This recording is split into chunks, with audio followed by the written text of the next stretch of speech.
அஸ்ஸலாமு அலைக்கும். Hi friends. வாங்க நம்ம குவைத்தோட முக்கிய செய்திக்குள்ள போலாம்.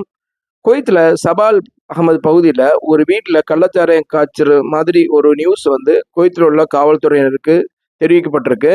குவைத்தில உள்ள காவல்துறையினர் அல்சூர் பகுதியில இருக்கக்கூடிய ரோந்து வாகனத்த அங்க அனுப்பி பார்க்கும்போது, அந்த வீட்ல உண்மையாவே வந்து கள்ளச்சாராயத்த ரெடி பண்ணியிருக்காங்க. இது சம்பந்தமா வந்து வெளிநாட்டவர கைது பண்ணதா தெரிவிச்சிருக்காங்க.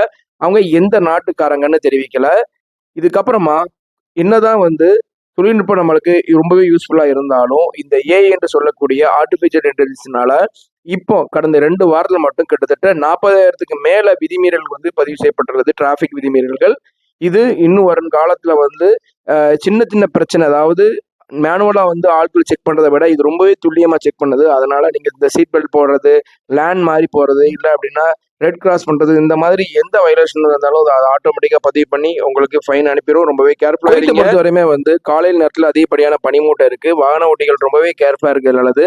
வெகு தூரத்துக்கு போகக்கூடியவங்க, அதாவது குவைத்தோட பர்ரு, இதுக்கப்புறமா வந்து குவைத்தோட பார்டருக்கு போகக்கூடிய சகோதரர்கள் ரொம்பவே கேர்ஃபுல்லா இருங்க. பர்ரு பகுதியில் இருக்கக்கூடிய சகோதரர்கள் அங்க தங்கி வேலை பார்க்கக்கூடிய சகோதரர்களும் ஹீட்டர் பயன்படுத்தும்போது ரொம்பவே கேர்ஃபுல்லா இருக்கிறது. வீடியோவுக்கு மறக்காம லைக் பண்ணி எல்லாத்துக்கும் ஷேர் பண்ணுங்க. இன்ஷா அல்லாஹ் தொடர்ந்து நம்ம சேனல்ல நியூஸ் டெய்லி வந்துட்டு இருக்கோம். சப்போர்ட் பண்ணுங்க. அஸ்ஸலாமு அலைக்கும்.